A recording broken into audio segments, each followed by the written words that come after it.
Qué gusto saludarles en este nuevo episodio. Estamos tratando temas que no se abordan comúnmente, pero es para que nos demos cuenta que en nuestros contextos podemos ser luz y que todas y todos podemos hacer que el eco retumbe. ¿Sabías que la compraventa de seres humanos existe? En Fin de la Esclavitud, estamos entregando herramientas de prevención para todas aquellas personas vulnerables, tus hijos, tus hijas, tus mejores amigos, tu novio, tu novia. Todos en algún punto podemos ser vulnerables ante esta problemática que es a nivel global y que además viola todos y cada uno de los derechos humanos de quienes la sufren. Tengo el enorme privilegio de hacer este podcast para ustedes con el respaldo de nuestra organización, en donde quiero decirte que un día decidí dejar la comodidad. Yo soy Diana Flores y yo estoy al frente de Fin de la Esclavitud y hoy vamos a hablar con una persona maravillosa. Tengo algún tiempo, muy buen tiempo, siguiendo sus pasos, pero hace ya algunos años tengo el privilegio de poderla llamar amiga y creo que es una persona que por sí sola se define. En algún punto de su vida alguien intentó cortar las alas. Pero lo que no saben es que podaron, porque esas alas crecieron más grandes, más fuertes, y hoy tengo el enorme privilegio de presentarte a Carla de la Cuesta. En cuanto la veas, la vas a identificar, por supuesto. Carlita, muy bienvenida. Mi querida amiga Diana, la verdad que para mí es un privilegio poder caminar la buena batalla que llevamos, que la verdad que pues tiene tantos momentos de satisfacción, también momentos difíciles, pero que sabemos que lo que hacemos tiene un propósito eterno, diría yo, ¿no? Entonces es un privilegio poder caminar pues de la mano en esta causa que nos llena el corazón. Gracias. Carla es mamá de Vale, Carla es esposa, Carla es fundadora de Alas Abiertas y además la verdad es que intenté recordar todos los reconocimientos que ella ha recibido, pero bueno, fue un reto que es una prueba que no superé. No, amiga, si yo tuviera que aprenderme los tuyos, que tienes muchísimos, también estaría muy difícil, porque la verdad que has tenido grandísimos logros y la verdad que los aplaudo de verdad con mucho orgullo. Gracias, Carla. Pues bueno, estamos la verdad muy contentos de que estés aquí, porque además tuviste que viajar para poder estar en este set.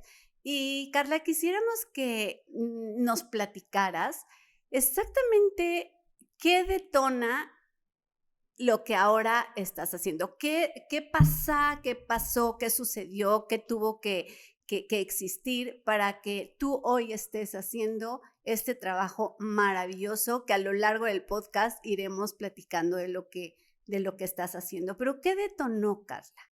Pues mira, muchas personas saben, tal vez no todas, pero muchas personas saben que viví una experiencia bastante grave en mi vida, pues de una gran cantidad de delitos que hoy están contenidos en la mayor parte de la ley contra la trata de personas. O sea, como que le di, como bola de boliche, le di a varias de los pinos de la ley contra la trata de personas, pero desgraciadamente en el momento en el que lo viví, aunque no había ley, había muchas formas de castigar los delitos con otros tipos penales, o sea, llamándolos de otras formas. Pero me pasó algo rarísimo. Okay. No tuve acceso a verdad y justicia, que es algo que pues es muy raro en México, ¿verdad? Y en muchos países casi no sucede, ¿verdad? Todo mundo sale con ese, fíjate, lo digo un poco de chiste, pero es algo muy doloroso, porque en realidad verdad y justicia son dos derechos reconocidos internacionalmente. Tú tienes derecho a saber la verdad jurídica de lo que viviste, la verdad de lo que viviste y cómo jurídicamente se define, y por lo tanto justicia. Y cuando tú no tienes eso, yo siempre digo que hay un hueco en el corazón de cada víctima que solo puede llenarse con verdad y justicia, porque si no tú vives como no te pasó. Mira, vamos a poner un ejemplo. Imagínate que hay una chica hoy que su abuelito abusó de ella, ¿no? Y su abuelita sabe y dijo, pues a mí me vale, hazle como quieras. Y la niña tiene que vivir el resto de su vida sentándose a comer con sus abuelitos, como si no hubiera pasado nada, porque nadie le reconoció lo que vivió y pasaron por encima de su dolor, no solo habiendo vivido el delito, sino sin esta oportunidad de que se reconozca y decir, no puedes estar sentada a la mesa con estas personas y estas personas tienen que ir a vivir su proceso. Es un dolor muy profundo y es muy revictimizante. Pues así viví yo en el caso específico mío, pues fue la forma en la que yo tuve que sobrevivir, pues durante al menos en el año 2000 fue cuando gracias a la intervención del Interpol se detuvo a las personas probables responsables de estos delitos. Entonces es cuando yo puedo volver a casa con mis padres, pero de ahí hasta el 2012 prácticamente, pues yo viví con esta total, por eso digo que yo no soy sobreviviente, porque realmente esos 11 años sí sobreviví como pude, ¿no? Sobreviví como pude porque nadie, o sea, quién sabe qué te pasó, pero pues vete a tu casa, a mí qué me importa, ¿no? Entonces, cuando yo empiezo a conocer testimonios sobre la trata de personas, sobre otras víctimas que aunque no habían vivido exactamente la misma explotación que yo, era todo el modus operandi de sometimiento, de esclavitud, de explotación, de manipulación, de amenazas, era lo mismo. Y entonces, por primera vez empecé a decir, caray, ¿habré sido yo víctima de trata de personas? Autodefinirte sí, ya como víctima. Lo cual era un proceso, fue un proceso también complicado, ¿no? Porque así como que suena muy fuerte, ¿no? Y bueno, todos estos testimonios me empezaron a abrir los ojos, me empecé a involucrar en la causa con mucha dificultad, porque también yo quería servir, porque siempre me ha gustado servir, pero yo decía, pues mejor sirvo en otra cosa, ¿no? Porque esto es como muy choqueante para mí. Pero literalmente parecía que todo o sea, yo lo comparo con Jonás, cuando la ballena se lo traga y lo regresa él quiere escapar de una misión que le da Dios, la ballena se lo traga y lo regresa al lugar donde tiene que efectuar lo que Dios le ha pedido, ¿no? Y yo digo, parece así como que, pero real, te lo digo, real, completamente real. O sea, yo trataba de hacer otra cosa y parecía que una ballena me regresaba. O sea, no había forma como de que yo me pudiera, por decirlo, escapar de mi destino, de mi propósito. Y bueno, al paso de los años, digamos que dije, bueno, ya está bien, ahí sí, ya está bien, voy a hacer esto. Okay. Y entonces, primero, bueno, ya estaba yo muy involucrada en la causa, pero finalmente fundé, digamos, mi propia organización, que es conocida como Alas Abiertas, que es Fundación Carla de la Cuesta, conocida también como Alas Abiertas. Y bueno, pues empecé realmente a desarrollar una gran cantidad de proyectos, de actividades, que efectivamente, ¿no? Por lo que un día me cortó las alas, queriendo o no queriendo, fue lo que me las volvió a dar para encontrar pues un propósito de vida, ¿no? Que al final, pues, no es fácil, pero a la vez entiendo que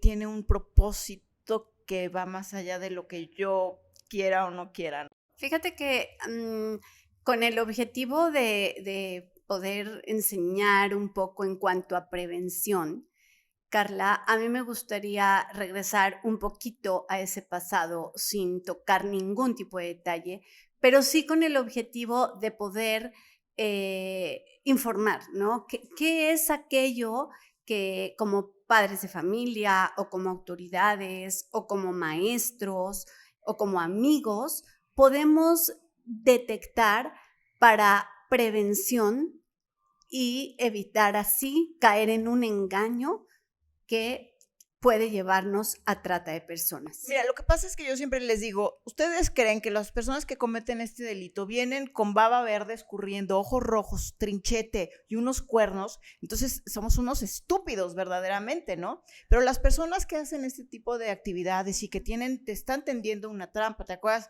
esa campaña de la CNDH que decía, detrás de lo que ves hay algo de lo que no quieres ser parte, pero tú nunca vas a alcanzar a ver? Yo ahorita tú a lo mejor dices, ay, mira, Carla se ve bien buena onda y me está diciendo que me va, yo la veo, eso es súper linda, o sea, no, ¿qué me puede hacer? O sea, tú no puedes percibir realmente, ¿no?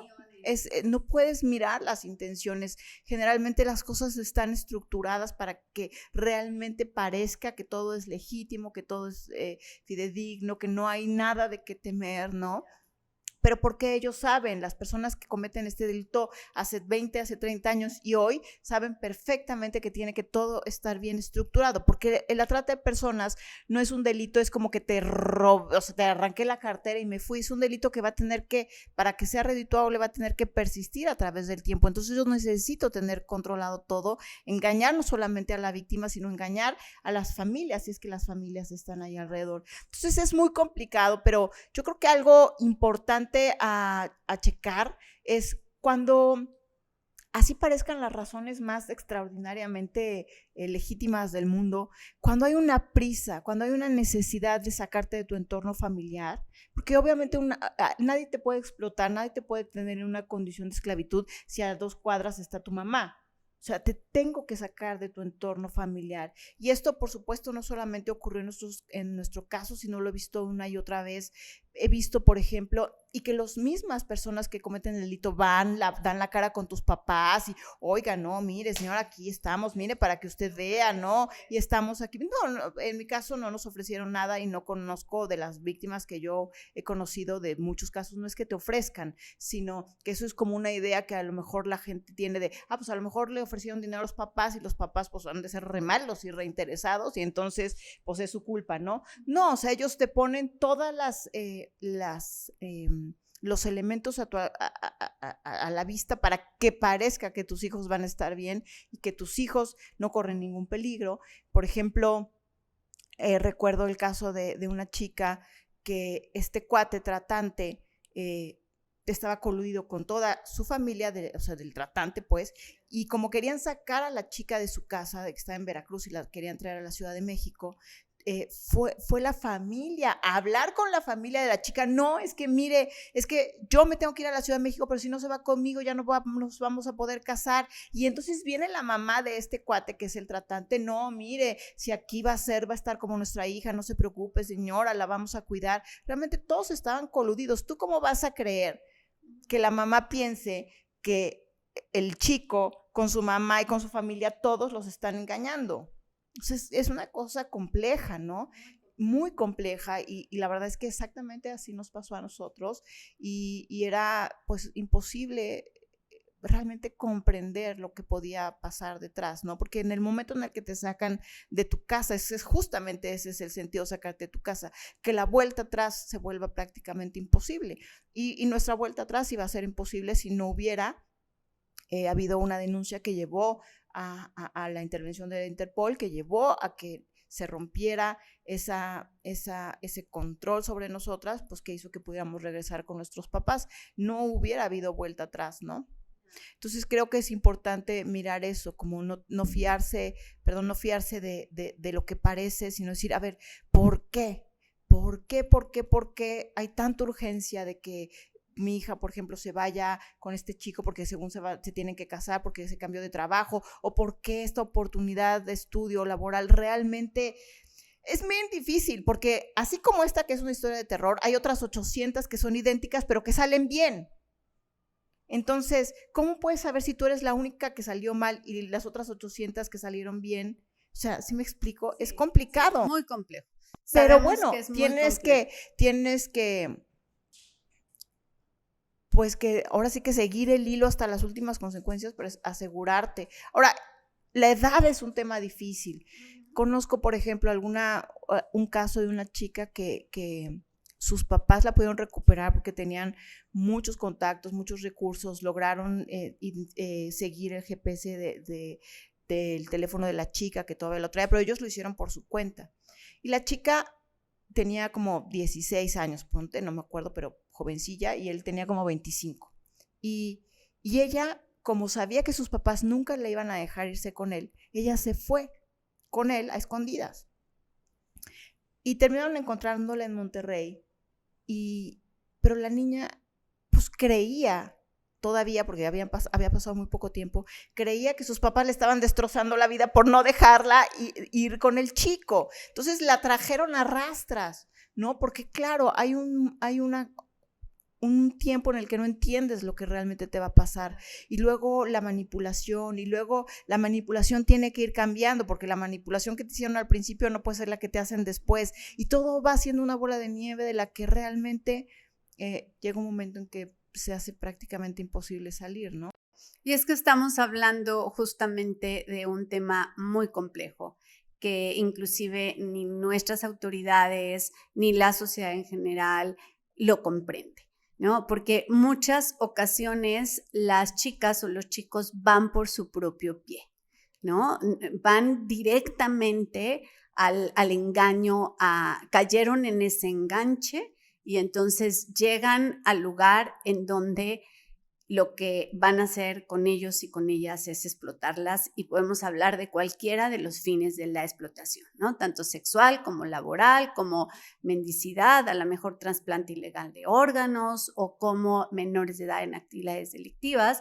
Aquí el tema, y es justamente eso, creemos que el tratante se va a acercar y que es una persona nefasta, y no es cierto.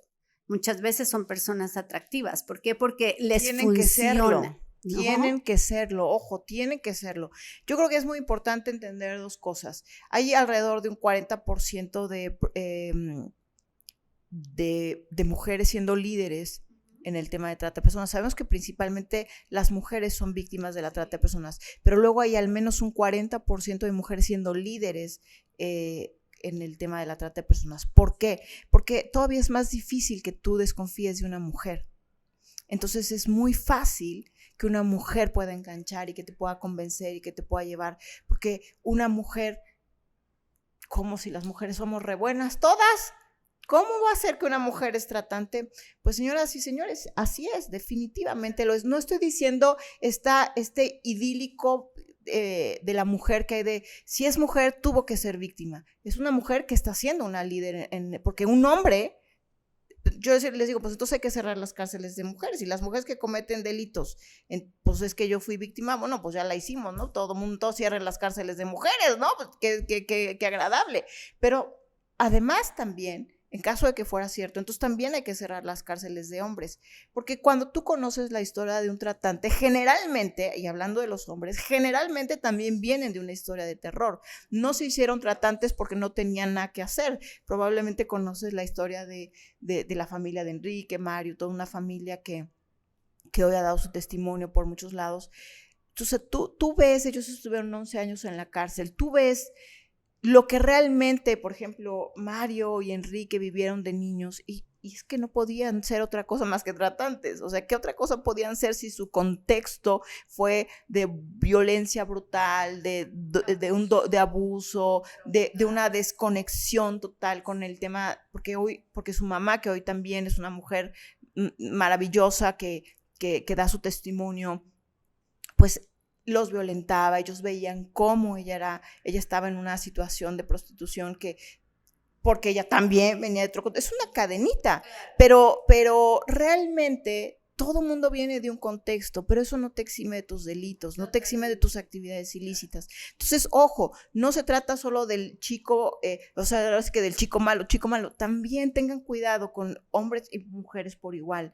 2, es importante entender con respecto a lo que tú decías, que me parece muy interesante, que la gente sepa que el consentimiento de la víctima no excluye de responsabilidad penal a los victimarios. O sea, si yo digo, Diana, por favor, explótame, o sea, te juro que yo puedo, es más, encadéname ahí, y tú lo haces, eso no te exime. O sea, no importa que yo quiera que me exploten y me esclavicen, eso no deja de ser un delito. El consentimiento de la víctima, no excluye. Si yo te digo, mátame y tú me matas, no me digas que por eso no te van a meter a la cárcel por matarme. Pues claro que sí, o sea, no quite el delito del consentimiento de la víctima. Entonces tengan eso muy presente para cuando querramos dar una opinión sobre algún caso. Y dos, tampoco el que seas menor de edad es un agravante, no una determinante. O sea, si a mí ahorita alguien me explota y me esclaviza, te vas o sea, el que lo haya hecho se va a la cárcel, igual que si tuviera yo 12 años. O sea, el que sea menor de edad hace que puedan ser agravantes en las penalidades, pero no quiere decir que si eres mayor de edad te puedan explotar. De ninguna manera, ¿no? En ninguna forma. Y entonces hay como una serie yo veo como una cosa tendenciosa en el tema de, pero cuántos años tenían, pero cuántos años tienen, pero pero si tú querías, si no querías, si esto, si el otro, o sea, todas esas cosas son, es importante informar para que cuando comentemos, cuando hablemos de casos públicos o no públicos, tengamos información mucho más correcta y no revictimicemos, porque esa es una forma de revictimizar. Y sobre todo yo digo, mira, si tú das tu opinión desinformada, tú haces que otras víctimas no puedan denunciar. Porque dicen, oye, espérame, yo no puedo denunciar porque no soy menor de edad. Yo no puedo denunciar porque tal vez di mi consentimiento. Yo no puedo denunciar porque, sí denuncia. O sea, no importa, olvídate de todo eso. Si tú tienes oportunidad, agarra tus cosas, ve y denuncia. Porque conozco muchas chicas que hubo un punto en donde lograron denunciar y eso les salvó la vida. Y entonces creo que vale la pena que eso se sepa y que yo considero que la sociedad nos volvemos victimaria, somos parte de los victimarios, somos parte del problema. Por supuesto, el Estado es parte del problema y además el entorno. O sea, para que haya, por ejemplo, vamos a pensar en una víctima de explotación sexual, para que ella pueda ser explotada, los hoteles están coludidos. Entonces, digamos que las empresas privadas son parte del problema. Por ejemplo, por decirte, las patrullas y el propio Estado y la delegación son parte del problema. Entonces ya tenemos el problema de las instituciones privadas, el problema de las instituciones públicas y luego una sociedad fría, desinformada, juiciosa, que no tiene ni idea de lo que está hablando. Entonces tenemos una triada de culpables, además de los culpables primarios, pues que son los que cometen el delito. Y yo agregaría una sociedad indiferente. Por eso digo, esa es la tercera, la sociedad. Ante todo lo que está viendo, pero además también, Carla, una sociedad consumista, una sociedad que va y que compra niñas y que compra niños y que compra adolescentes, ¿no? Y que compra mujeres mayores de edad. Y que compra mujeres en general y hombres también. Y eso es ser parte de una problemática. Ahí estamos colaborando, o la gente que hace y que tiene este tipo de actividades y de hábitos está colaborando al problema. Fíjate que yo, he escuchado todos los testimonios que ustedes se puedan imaginar, no solo en México, sino de sobrevivientes alrededor del mundo. Ahora, hace algunos años conocí a una chica en la fiscalía y estuve, conviviendo con ella algún tiempo, pero ya después ella se regresó a su estado y cuando regresó me volvió a buscar. Y ahorita está formando parte de Alas Abiertas y yo le pregunto a ella, pues de manera genuina en el sentido de yo sé que siempre es copiar y pegar, ¿no? Siempre es la misma historia, pero bueno, me gusta nuevamente, a ver, desde tu perspectiva, ¿cómo lo ves? O sea, ¿tú cómo ves estos aspectos?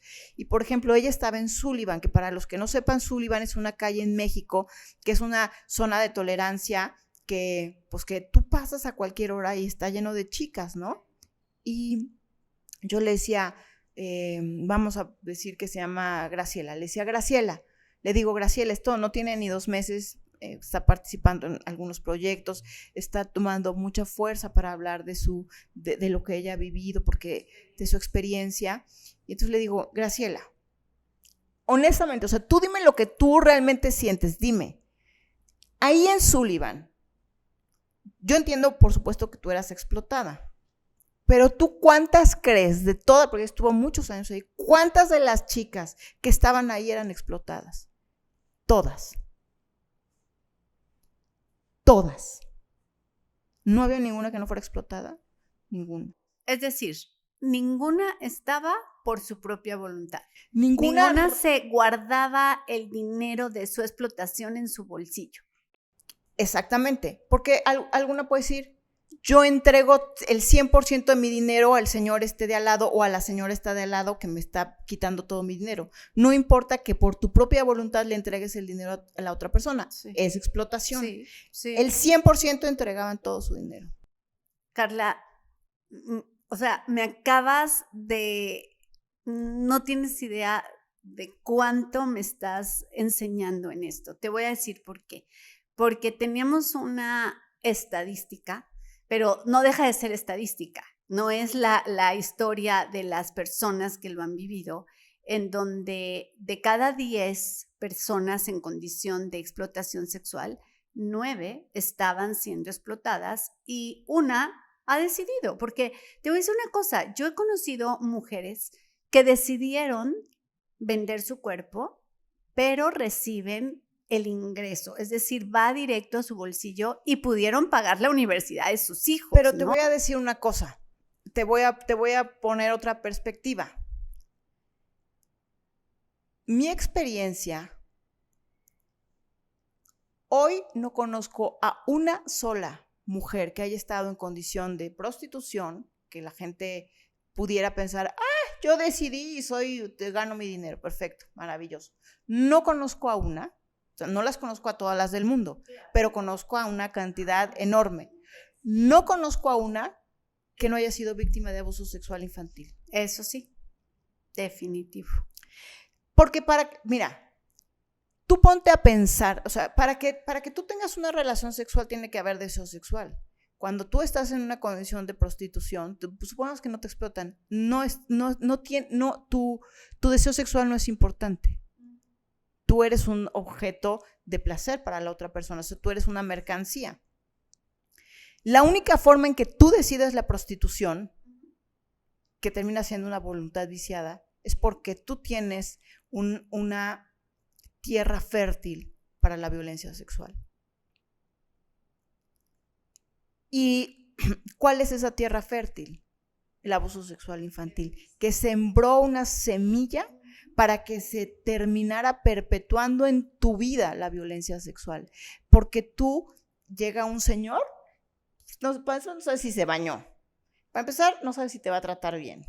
No sabes si te va no le importa si tú estás satisfecha. No le importa si acabas de terminar con otro cliente, que nosotros no le llamamos cliente, pero con otro, elemento que termina siendo parte de un sistema. Además, ojo, que está basado en la desigualdad absoluta. Ahora que está tan de moda el patriarcado, de género. Es un tema de violencia de género. En un mundo donde queremos equidad de género, tú desapareces a todos los hombres del mundo y se acaba la prostitución. Porque todas las mujeres en situación de prostitución, porque todos los clientes son hombres, bueno, no todos, el 99%.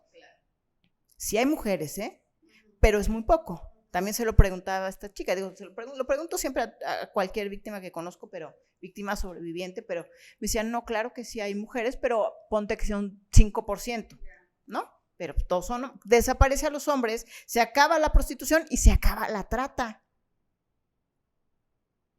Entonces es un sistema que está basado en una desigualdad entre el hombre y la mujer. Entonces nadie pudiéramos alcanzar a dimensionar que para que una mujer le pague la universidad a su hijo, tiene que someterse a la violencia sexual que representa la prostitución, tenga que someterse a un sistema de desigualdad y una violencia constante. Y una violencia, porque además tenemos tratados internacionales firmados donde está perfectamente descrito que todo lo que acompaña en la prostitución, ni siquiera sabemos si está explotada, vamos a pensar, pero todo lo que acompaña a la prostitución es violatorio de derechos humanos y contra la dignidad humana.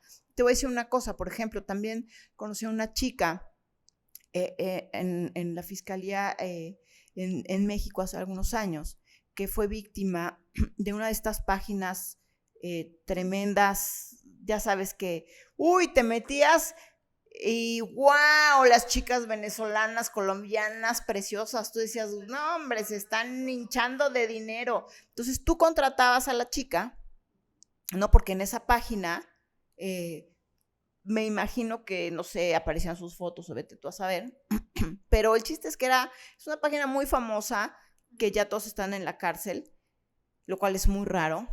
Pero en ese momento, pues era el director de la Unidad de Inteligencia Financiera, Santiago Nieto, el doctor Santiago Nieto, que él tenía pues, perseguía a los tratantes a través del dinero y de esa manera lograba... De las operaciones financieras también se puede ir detectando la trata de personas. Ahí los fueron agarrando, todos se agarraron hasta la cabeza. Y entonces fíjate algo que ella me decía, una venezolana preciosa que, cómo la trajeron, abogada, O sea, para que no creas que tienes que ser la tonta, porque te pasó porque has de ser retonta o reambiciosa. Ella conoció en Venezuela, en un desfile de una amiga, a unas personas, en un desfile de bikinis, que dijeron, vente a México, nosotros tenemos esta misma franquicia, pero en México, y tráete 2 amigas, y no sé qué, y aquí. Pero claro, a ella se le hizo muy... porque pues estaba en el desfile de su amigo, o sea, que ella como que sintió mucha confianza, dijo, ay, pues es lo mismo, padrísimo, todavía se lleva a su prima y a su amiga, creo. Si tú imagínate luego la culpa que le dio, porque ella nunca pensó lo que realmente les iba a pasar. Ella mira hacia atrás, entiende que incluso los de migración están coludidos, bueno, llegan, le quitan todos sus documentos, ahora me debes tanto, etcétera. Me acuerdo la primera cosa, porque ella me contó, el día que la conocí se puso a contarme todo lo que le había pasado sin que yo le preguntara, ¿no? Y me dijo, cuando abrían la puerta del departamento en donde yo estaba, lo único que yo le pedí a Dios es que el hombre con el que yo estuviera, lo único que quisiera fuera tener relaciones sexuales, porque yo no sabía con quién me iba a topar. Yo no sabía si esta persona iba a venir drogada, si esta persona iba a querer... O sea, yo no sabía qué me iba a pasar.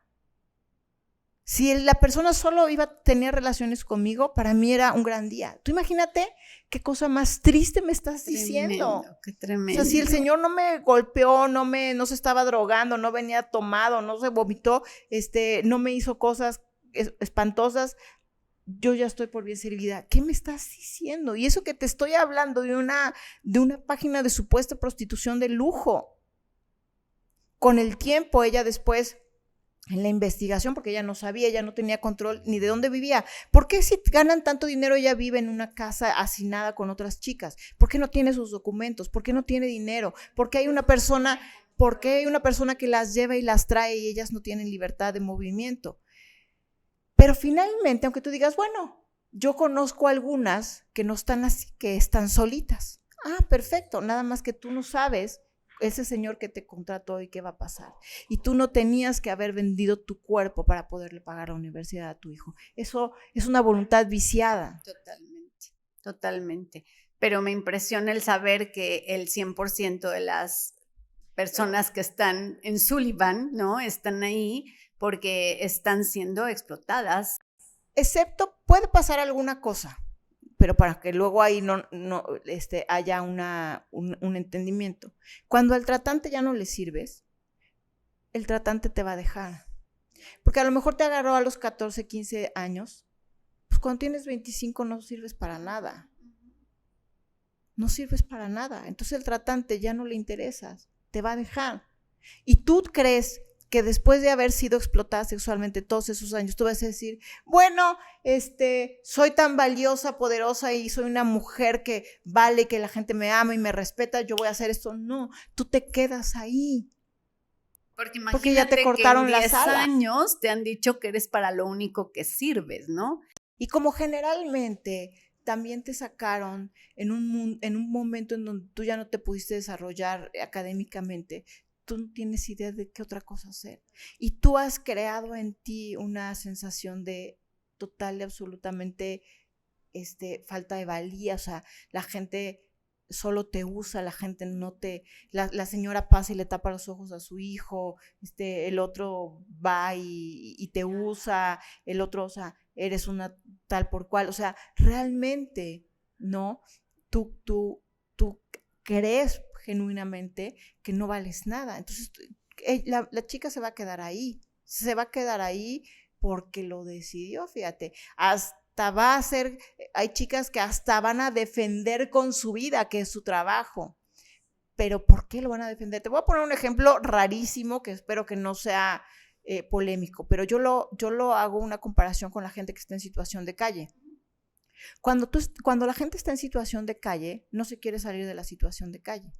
O sea, yo, por ejemplo, conozco amigos de organizaciones que hacen todo lo posible por sacarlos de la situación de calle, darles refugio, que empiecen a restaurarse, bla, bla, bla, y puedan hacer una vida distinta. No lo logran en el 99% de los casos, porque en su contexto, ellos están acostumbrados a dormir en la calle, a dormir entre ratas, a bañarse en la fuente, a que las ratas o sea, cosas espantosas, a comer desperdicios. Ese es su contexto.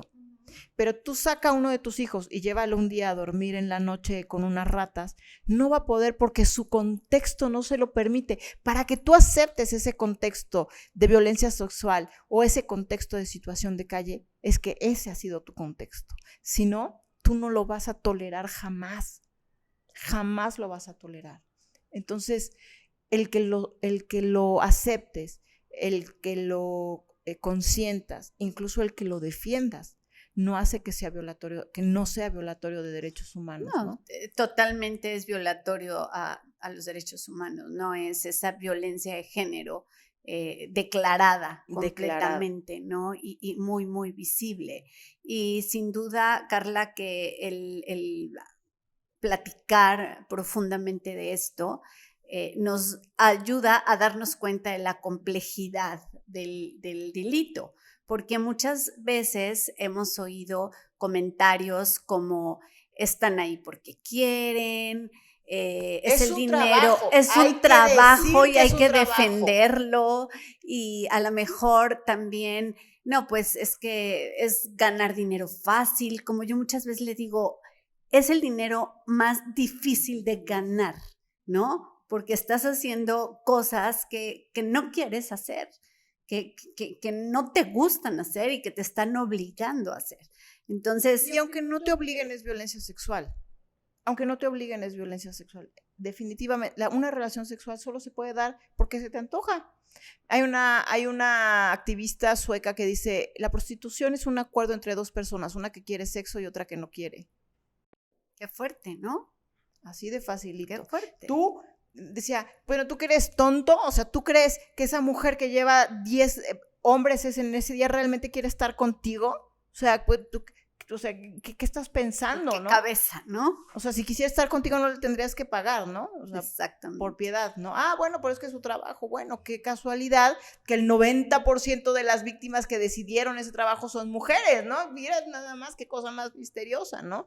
Porque hay una desigualdad que persiste y que es un sistema totalmente pues basado en esta condición pues de como una supremacía del hombre sobre la mujer, ¿no? Y realmente es muy complejo, es muy doloroso y creo que, fíjate, por ejemplo, no solo esta chica que te digo, conozco otra chica también que ya hace muchos años estuvo en uno de los refugios con los que he trabajado por algunos años, Fundación Camino a Casa, y bueno, ella logró escapar hace mucho tiempo, ella se dio cuenta que se le iban a llevar a Nueva York y entonces toma el valor de escaparse, porque a ella lo había traído de Veracruz un chico, pero realmente la madrota es una mujer que sigue en la cárcel.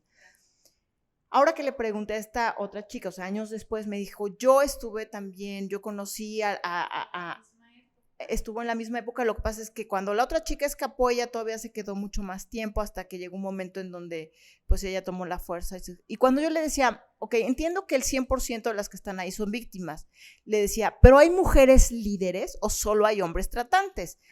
Y me dijo, no, de hecho a mí me trajo mi tía, pero mi tía también estaba siendo explotada. Dice, pero la que me explotaba también era una mujer, se llama Rosa. Me dijo, y Rosa lo que hacía, dice, es que pasaban las patrullas y le daba sus fajos de dinero, y no solo eso les decía, ¿cuál quieres? La que quieras. hermano del alma, ¿qué te ofrezco? Y le ofrecía a cualquier chica que quisiera. Y me decía, y en otra calle estaba Tania, que era de las más fuertes, o sea, de las explotadoras tratantes más fuertes. Y luego en la otra calle estaba otra señora, no voy a decir su nombre, que está en la cárcel, pero te voy a decir porque me acordé, es súper famosa, pero bueno. Esta señora, hasta la ONU, llegó con su organización pro trabajo sexual, defendiendo el trabajo sexual a tal magnitud que daba conferencias en la ONU, aquí, ¿no? Cuando en realidad ni la conozco, ni la he visto en mi vida, no. Yo conozco a las víctimas que dicen, a mí me explotó ella. O sea, pro trabajo sexual, pues claro, si te estás hinchando en dinero, ¿cómo no vas a hacer pro trabajo sexual?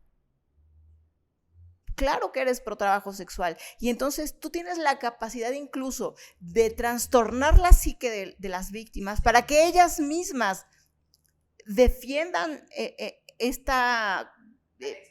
al explotador, en este caso que es una mujer, que ya, bueno, salían reportajes de las cantidades brutales de dinero, porque obviamente son mafias. Y entonces, estas son mis calles, aquí no se pueden parar nadie más que mis chicas, y ella a pasar por su lana, ¿no? Y entonces, pero eso sí, su organización pro trabajo sexual, mira nada más. Qué fuerte, qué fuerte. Bueno, como eso te podría contar tantas historias. Lo sé, Carla, lo sé, creo que nadie como tú que ha estado tan cerca de sobrevivientes, de mujeres resilientes, ¿no? Y eres un ejemplo claro de esa resiliencia, de cómo te sobrepusiste, y lo dije en la introducción, alguien quiso cortar tus alas, pero ¿qué te parece que las podaron y que maravillosamente crecieron, ¿no? Así que platícanos, Carla, de Alas Abiertas. Pues mira, en Alas Abiertas, pues buscamos trabajar, sobre todo, hemos tenido varias etapas, ¿no? Pero el día de hoy, en este tiempo, pues buscamos mucho sensibilizar, sobre todo en instituciones públicas y privadas, pero sobre todo en el tema de incidencia legislativa, porque entendemos que realmente todo parte pues de que haya buenos elementos para que se pueda juzgar debidamente, aunque luego muchas veces las leyes funcionan muy bien, pero nadie las usa, también eso ocurre. Pero bueno, ¿qué te puedo decir que tú no sepas? Es un trabajo muy arduo, que aunque hacemos muchas cosas, lo que yo realmente anhelo es que eso baje hacia las víctimas, o sea, que no se quede en foros, que no se quede en pláticas, que no se quede en eventos, sino que realmente eso baje a las víctimas, porque con lo que me enfrento es que toda la prevención es maravillosa, pero en el momento en el que una víctima necesita ayuda, se queda con la misma cara que yo me he quedado por 20 años. Verdad y justicia no hay. Y eso es muy doloroso, y eso es pues parte de lo que me apasiona, encontrar esas formas de darles ese derecho que tienen, ¿no? Y que la verdad el Estado mexicano, que ocurre en todos los países, pero hablando en este caso de México, pues que el Estado mexicano sigue negando en general a las víctimas. Sé que siempre hay buenos elementos, sé que siempre hay gente que tiene muy buenas intenciones, sé que a veces, aunque tengan buenas intenciones, no los respalda el sistema, o sea, sé que hay de todo, pero al final el resultado es que me escribe mucha gente por redes sociales, y entonces trato de apoyarles en seguimiento a sus casos, y de verdad todo es no se puede, y sí, maravilloso nosotros con las víctimas, pero nunca se puede, ¿no?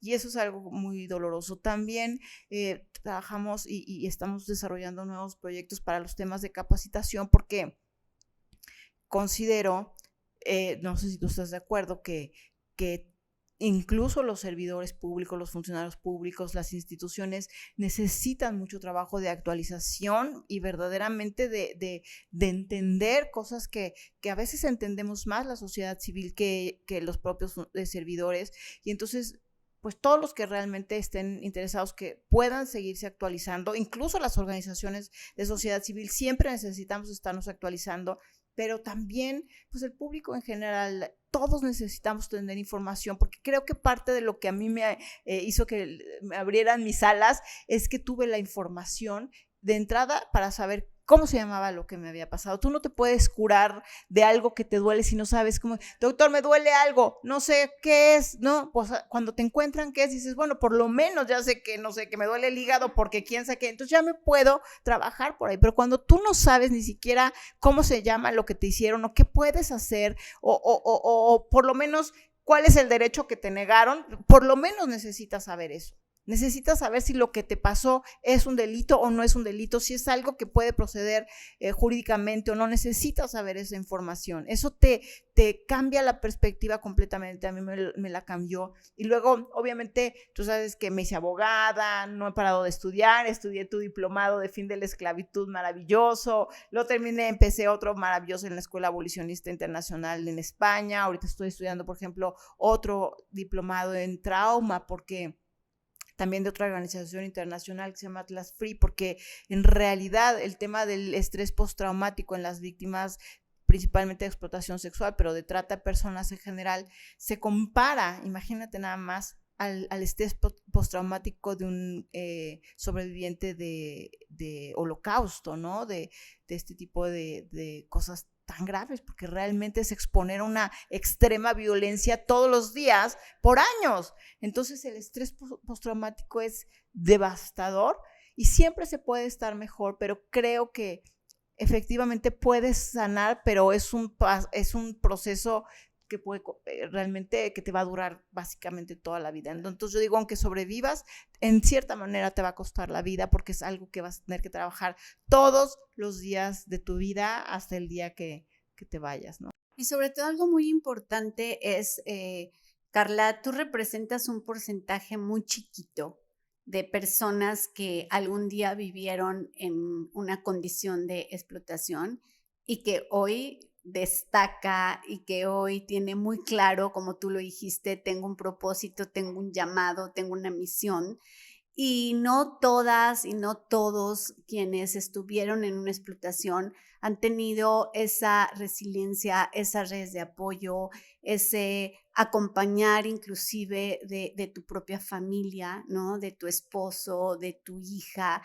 Y es admirable, ¿no? Saber que tú perteneces a ese porcentaje. Y por otro lado, nos deja un gran compromiso porque hay muy poquitas sobrevivientes, es decir, el delito es enorme, existen millones de personas en condición de explotación, pero en el último reporte de la UNODC nos dice que solamente el 11% de personas o son rescatadas o son autorrescatadas, ¿no? Entonces queda en un porcentaje muy, muy pequeñito.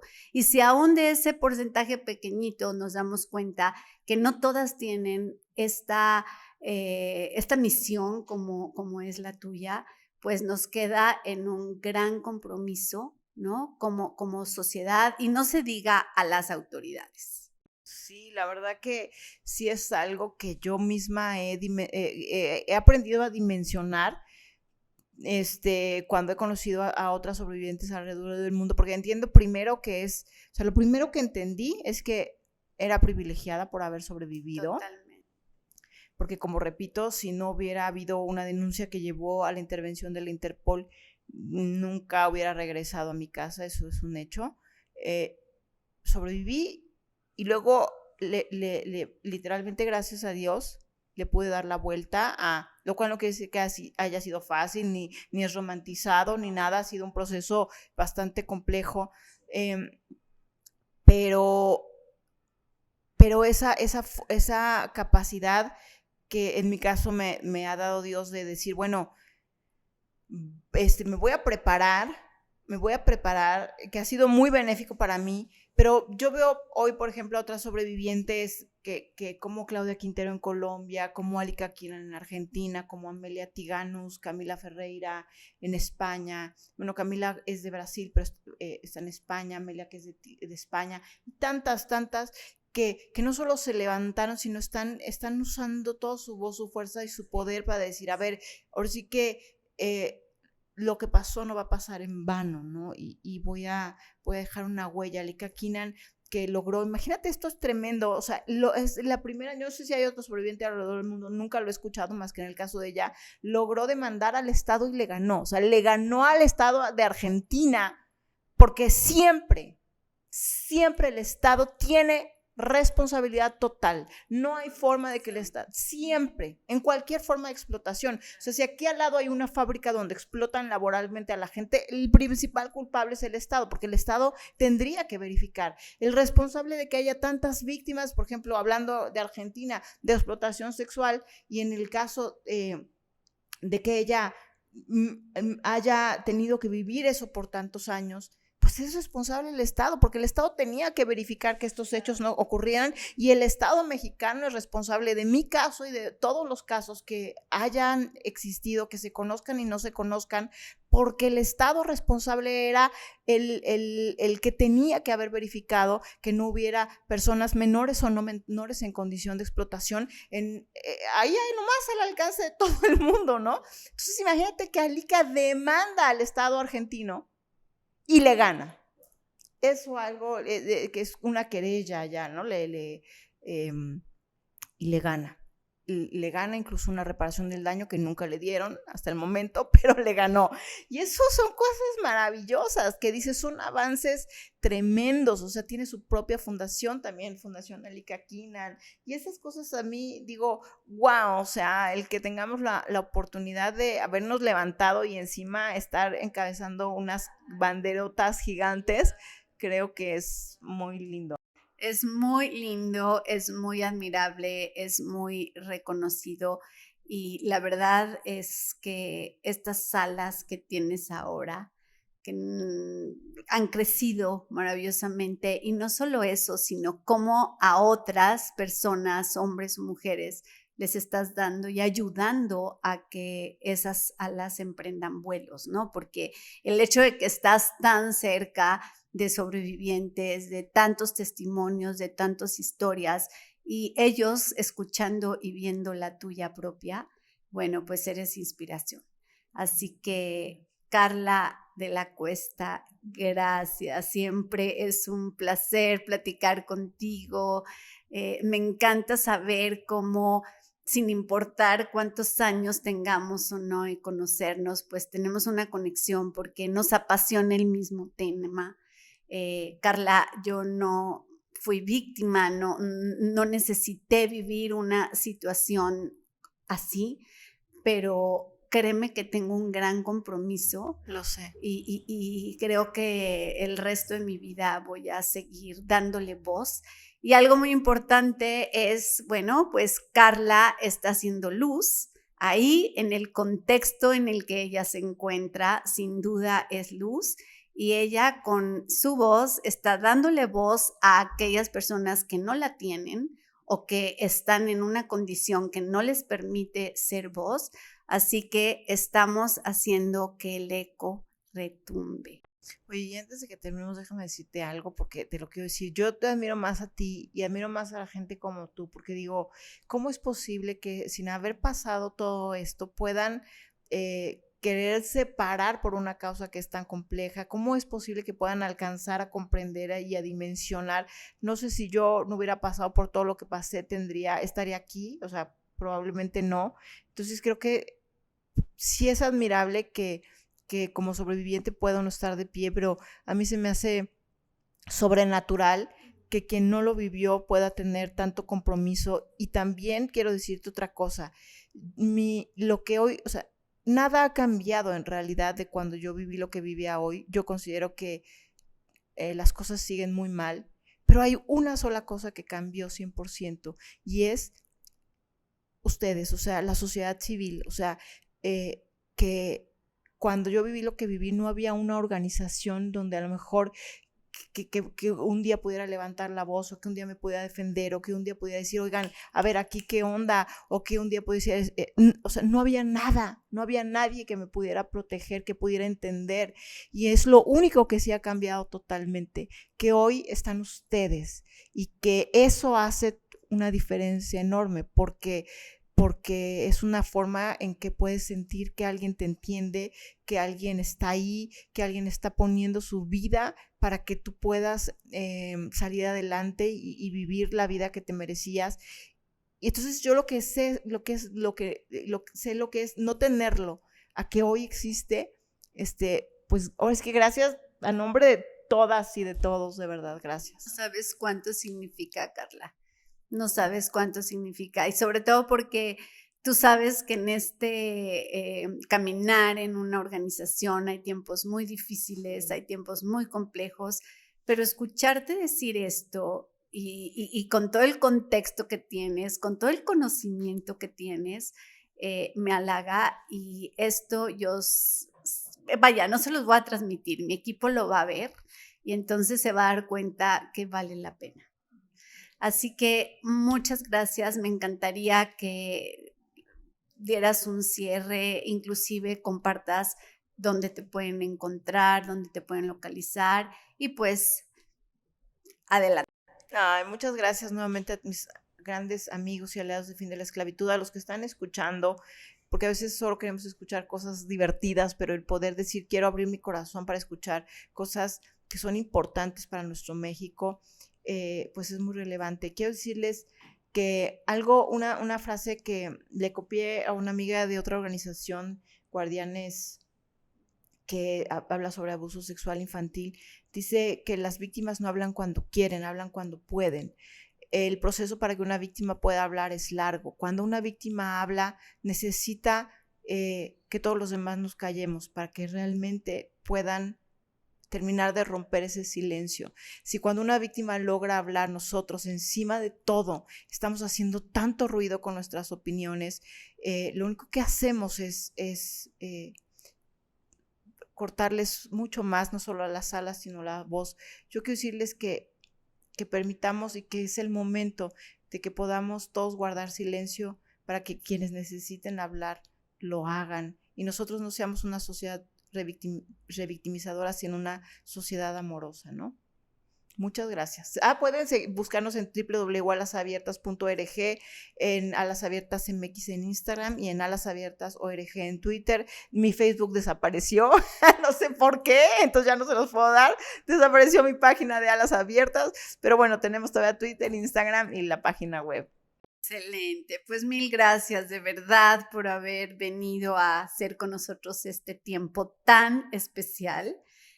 Sin duda, Carla, que hay mucho todavía por hablar, pero hoy hemos hablado cosas muy importantes. Hoy logramos hacer que esta luz resplandezca tan fuerte. Y pues nada, nos vemos en el próximo episodio.